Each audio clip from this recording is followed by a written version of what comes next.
Class 10th का social science का most important objective question है जो कि एग्जाम में आने की पूरी संभावना है। ठीक है ना। तो आज के इस वीडियो में सेशन में हम लोग जानने वाले हैं सोशल साइंस का ऑब्जेक्टिव क्वेश्चन जो कि क्लास 10th का है। ठीक है ना। तो आरंभ करते हैं अपना तैयारी। ठीक है।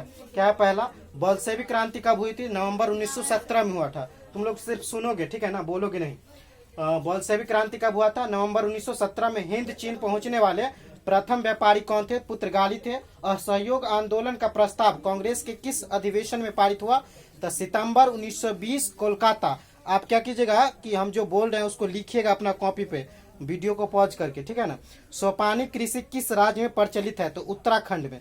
राष्ट्रीय स्वयंसेवक संघ की स्थापना कब और किसने की? तो 1925 केबी हेडगेवार। इंग्लैंड में, अगला क्वेश्चन है, इंग्लैंड में स्त्री एवं पुरुषों को वयस्क मताधिकार कब प्राप्त हुआ? तो 1918 में, 1918 में। कौन सा सामाजिक वर्ग बुद्धिजीवी वर्ग के रूप में उभर कर सामने आया? तो मध्यम वर्ग। कौन सा वर्ग? तो मध्यम वर्ग। किस पत्र ने वर्नाकुलर प्रेस एक्ट से बचने के लिए रातों रात अपनी पत्रिका को बदल ली? तो वो है अमृत बाजार पत्रिका। किसने कहा था मुद्रण ईश्वर की दी हुई महानतम देन है, सबसे बड़ा तोहफा? तो ये कहा था मार्टिन लूथर ने। किसने कहा था? मार्टिन लूथर ने। ये मेरे पास ऑब्जेक्टिव क्वेश्चन है जो कि एग्जाम के व्यू से बहुत ही इंपोर्टेंट है। ठीक है ना। अगला क्वेश्चन है, कोयला का सर्वोत्तम प्रकार कौन सा है? तो एंथ्रेसाइट है। कोयला का सर्वोत्तम प्रकार एंथ्रेसाइट है। वैसे कोयला 4 प्रकार का होता है। सबसे बढ़िया कोयला जो होता है ना वो एंथ्रेसाइट ही होता है, जिसमें 95% कार्बन की मात्रा पाया जाता है। प्राणियों के शरीर में कितना प्रतिशत जल निहित होता है? तो 65%, 65%। वन संरक्षण एवं प्रबंध की दृष्टि से वनों को कितने वर्गों में वर्गीकृत किया गया है? तो 3 वर्गों में किया गया है। पायरेट किस प्रकार का खनिज है? तो धात्विक खनिज है। 1 टन इस्पात बनाने में कितने मैग्नीज का उपयोग होता है? तो 10 kg का। ठीक है। 2001 की जनगणना के अनुसार बिहार की नगरीय आबादी कितनी है? तो 10.5%। उसके बाद अगला क्वेश्चन है, संघ सरकार का उदाहरण कौन है? तो अमेरिका है। कौन है? अमेरिका। चिपको आंदोलन किससे संबंधित है? तो पेड़ बचाने से। कहाँ हुआ था? तो उत्तराखंड में हुआ था। किसने स्टार्ट किया था? तो सुंदरलाल बहुगुणा ने किया था। कब किया था? तो 1973 में। इस कॉपी में लिखिएगा, अपनी कॉपी में। ठीक है ना। ये एग्जाम के व्यू से मोस्ट इंपोर्टेंट है। ठीक है ना, पूछा जाएगा ऑब्जेक्टिव में, तभी नहीं बोलिएगा कि हम नहीं पढ़े। तारी विरोधी आंदोलन किस प्रांत में शुरू हुआ था? तो आंध्र प्रदेश में शुरू हुआ था। कब हुआ था? 1992 में हुआ था। कब हुआ था? 1992 में।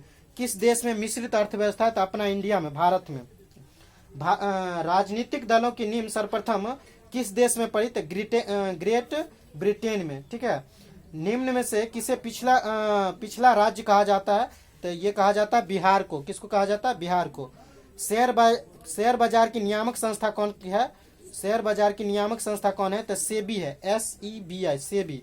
इसकी स्थापना 12 अप्रैल 1992 में हुई थी और इसका हेडक्वार्टर जो है ना, मुख्यालय, वो है मुंबई में। कौन संस्थागत वित्त का साधन है? तो व्यावसायिक बैंक है। कौन है? व्यावसायिक बैंक। भारत की वित्तीय राजधानी किस शहर को कहा जाता है? तो मुंबई को कहा जाता है। किसको कहा जाता है? मुंबई को। कौन बीमारू राज्य नहीं है? इसमें पूछा है कौन बीमारू राज्य नहीं है। तो कोई भी राज्य हो सकता है 4 को छोड़ करके। तो 4 बीमारू राज्य है। कौन कौन है? तो बिहार, मध्य प्रदेश, उत्तर प्रदेश और राजस्थान। ये चारों क्या है? बीमारू राज्य है। और इसके अलावा 24 जो राज्य है, बिहार, मध्य प्रदेश, राजस्थान, उत्तर प्रदेश को छोड़कर 24 जो राज्य है वो क्या है? बीमारू राज्य के अंतर्गत नहीं आता है। ठीक है ना। अगला देखते हैं। अगला है, भारत में उपभोक्ता संरक्षण अधिनियम की घोषणा कब हुई थी? तो 1986 में हुई थी। ठीक है ना। वैश्वीकरण के मुख्य अंक कितने हैं? तो 5 है। कितने हैं? 5 है। नदियों में बाढ़ आने का प्रमुख कारण क्या है? तो नदी के तल में अवसाद का जमाव है। भूकंप संभावित क्षेत्रों में भवनों की आकृति कैसी होनी चाहिए? तो आयताकार होनी चाहिए। कैसी होनी चाहिए? आयताकार। स्वर्ण भूषणों की परिशुद्धता को सुनिश्चित करने के लिए किस मान्यता चिन्ह का होना आवश्यक है? तो हॉलमार्क का। हॉलमार्क उस पर होना चाहिए। ठीक है ना। तब उस सोना को मतलब शुद्ध माना जाता है। पूर्ण स्वराज की मांग का प्रस्ताव कांग्रेस के किस वार्षिक अधिवेशन में पारित हुआ?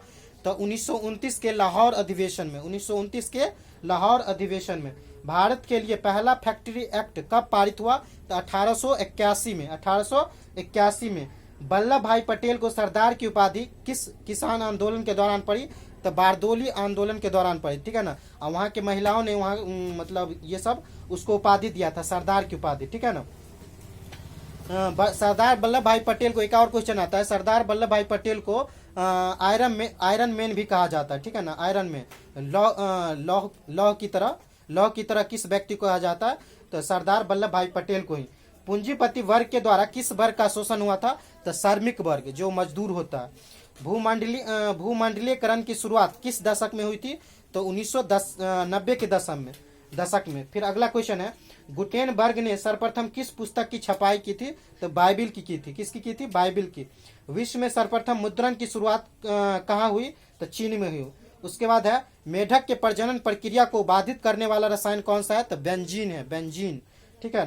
बिहार में अति जल दोहन से भूमिगत जल में किस तत्व का संकेंद्रण बढ़ा है, तो वो बढ़ा है क्लोराइड का। किसका बढ़ा है, क्लोराइड का। तुम लोग ध्यान से सुन रहे हो ना, सुनना है, ठीक है ना, अपने नोट्स में भी देखना है। संविधान की धारा 21 का संबंध है, तो वन जीव तथा प्राकृतिक संसाधनों से, मतलब 21 जो आर्टिकल में है उसका संबंध किससे है, तो वन जीव तथा प्राकृतिक के संसाधन से। जैसे देखिए बाघ जो है ना अपना देश में कम हो रहा है, जैसे अभी टोटल है 2967 है, मतलब 2967 है, जो कि सबसे ज्यादा है मध्य प्रदेश में, ठीक है।